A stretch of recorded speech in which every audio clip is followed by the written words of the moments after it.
may be reluctant if they have to get a test within 72 hours going back. So first of all, let me thank a couple of people here. Ron Reines, who is here. Ron is a general manager of the Peace Bridge and has always assured me throughout this process that whenever the Americans made this decision, he was ready to go to open up that border. So Ron, thank you very, very much for your professionalism, your friendship, and your hard work on this issue. I also want to thank Buffalo Mayor Byron Brown, Fort Erie Mayor Wayne Rundecup, Niagara Falls, New York Mayor Robert Rustino, Niagara Falls, Ontario Mayor Jim Donata, also Canadian members of Parliament Randy Hobick, Wayne Easter, and Nate Smith. So we have been in contact with the White House repeatedly over the last couple of weeks, emphasizing the importance of opening this border. All of us have been admonished for the past 19 months to follow the science, to follow the data, to follow the facts. And when you do that, it leads to one clear and compelling conclusion, and that is to open the border. The White House will conduct a press briefing this morning at 11 o'clock to get into the detail. We are pushing for a November 1 opening of the border to Canadian citizens coming into the United States. So let me give you a couple of figures that I think are very compelling. Pre-pandemic in 2019, 10.5 million people crossed from Canada to the Buffalo-Niagara Falls border crossings. In 2020, that number dropped to 1.7 million, which was a loss of nearly 9 million people. And with that, we're all economic actors, came people spending money, and when they couldn't cross, they were not spending money. In 2019, 21 million Canadians visited the United States and spent almost $21 billion. U.S. travel estimates that that translated into $440 million each month. Every aspect of the Western New York economy is highly dependent on Southern Ontario at least, which is about 40% of the entire population of Canada. Whether it's the Buffalo-Niagara International Airport, 30% of the customer base there lives in Ontario. Professional sports franchises, 20 to 25% of season ticket holders for both the Buffalo Bills and the National Hockey League Buffalo Sabres are from Ontario. Our retail economy. Canadians spend $15 million a year in healthcare services in Buffalo and Western New York. So as you can see, these economies, that of Western New York, Southern Ontario, the United States, and Canada, are deeply integrated. We are trading partners, we are friends, and for the first time in 19 months, we are going to be reunited to generate all that economic activity again, enhance the life quality, and as importantly, allow loved ones who have been separated for the past 19 months to be reunited. So with that, I'll take any questions you may have. Do you foresee any restrictions? I see the reasons can be tourism. I mean, if somebody, do you think there'll be a big long form online like we have to do to go to Canada? Or could somebody simply pull up to the bridge and say, I'm just going shopping for 2 hours? Yeah, I think we have to make this as simple as possible.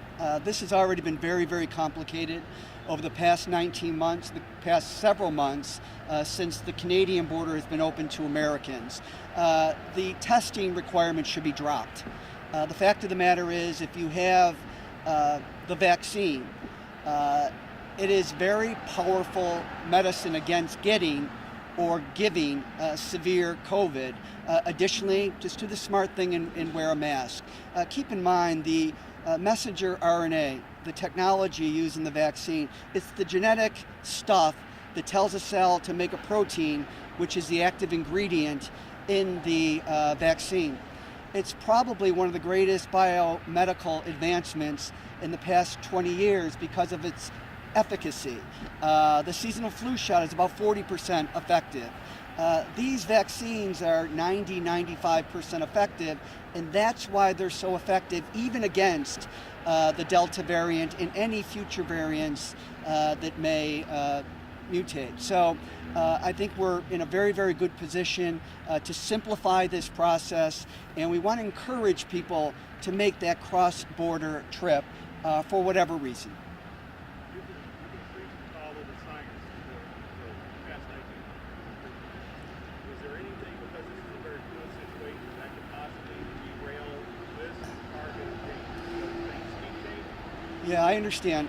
Look, I'm not the one that's been preaching follow the science. We have been preached to by federal officials on the Canadian side and the American side, Centers for Disease Control and Prevention, to follow the science. And if you look at the guidance that they provide, it basically says if you are fully vaccinated, you can resume pre-pandemic activity. The truth is that this will probably always be with us. The COVID-19 is not going to be eradicated.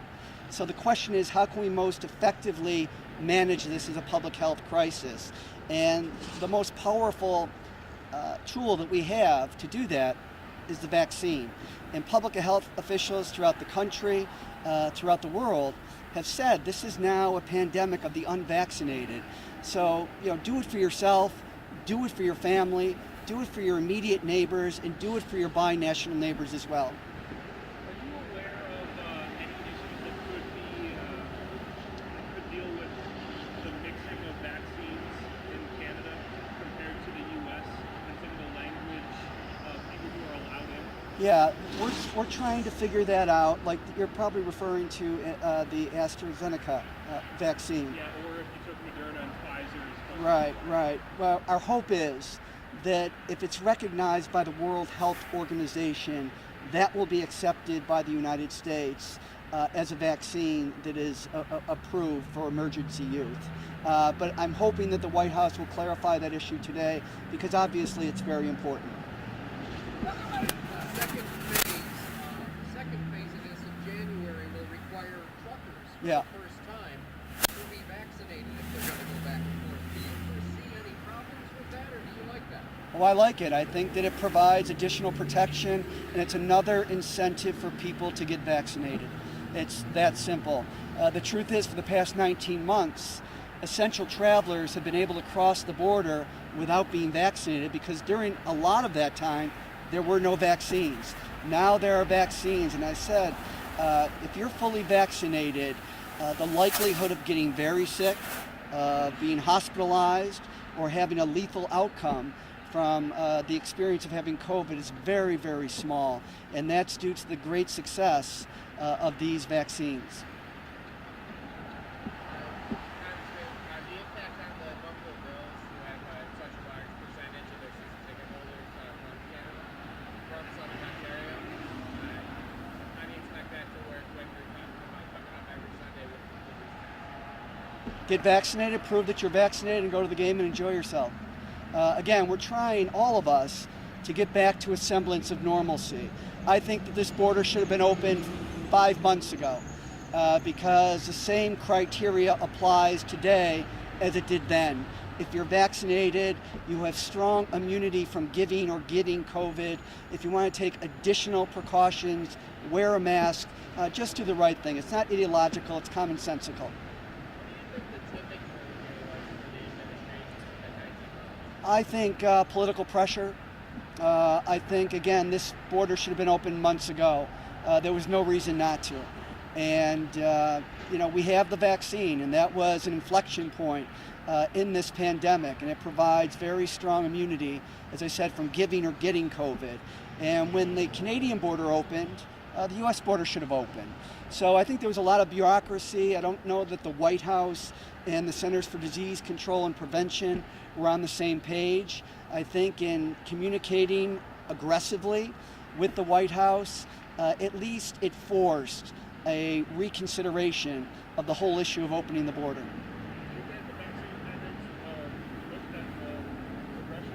I'm sorry?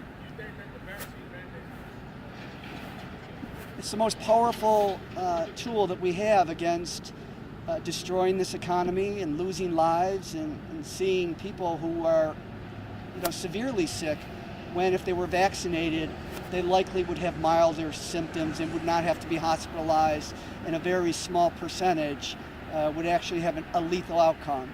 So I think it's just something that we ought to be promoting as effectively as we can, with a sense of compassion, but a sense of common sense and a sense of common good.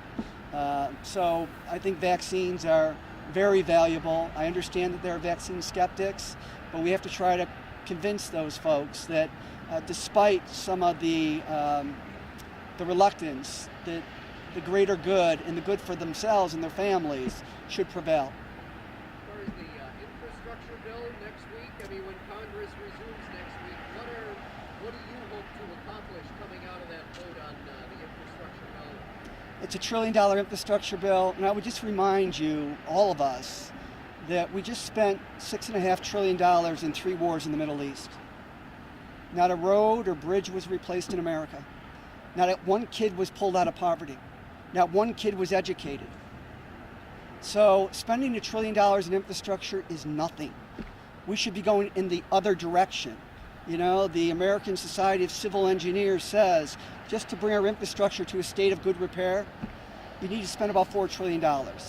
So let's get the bill done, and let's get the human infrastructure bill done as well, because that's a bill that will make our own people more economically independent and self-sufficient. The child tax credit alone is responsible for pulling 50% of the kids who are currently stuck in poverty out of poverty. Passage of that bill for the next 5 years, will say that if you were born into poverty, you don't have to live in poverty. It's Social Security for kids, and when Social Security was enacted as part of the New Deal, it eliminated 50% of elderly population in America. That is a good investment into the productivity of our own people. We have a $22.7 trillion economy. 70% is consumption. The more people that are consuming, the greater purchasing power, the greater economic growth, the greater prosperity.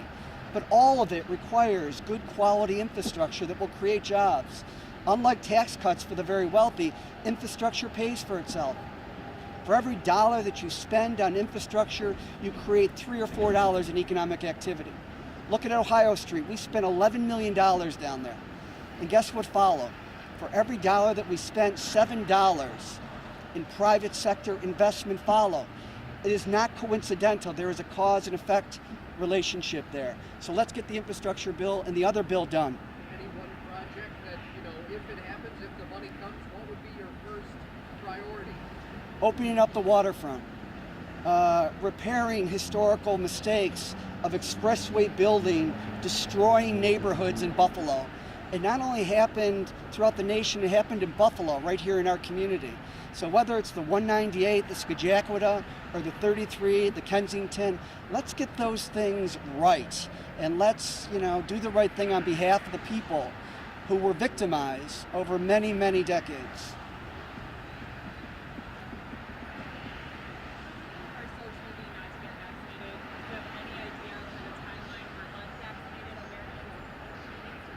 I'm sorry, one more time. Unvaccinated, do you have any idea for the timeline or if that's even on the table for unvaccinated people? No, I think so long as we have this pandemic, I think the vaccination requirement will stick, and it should.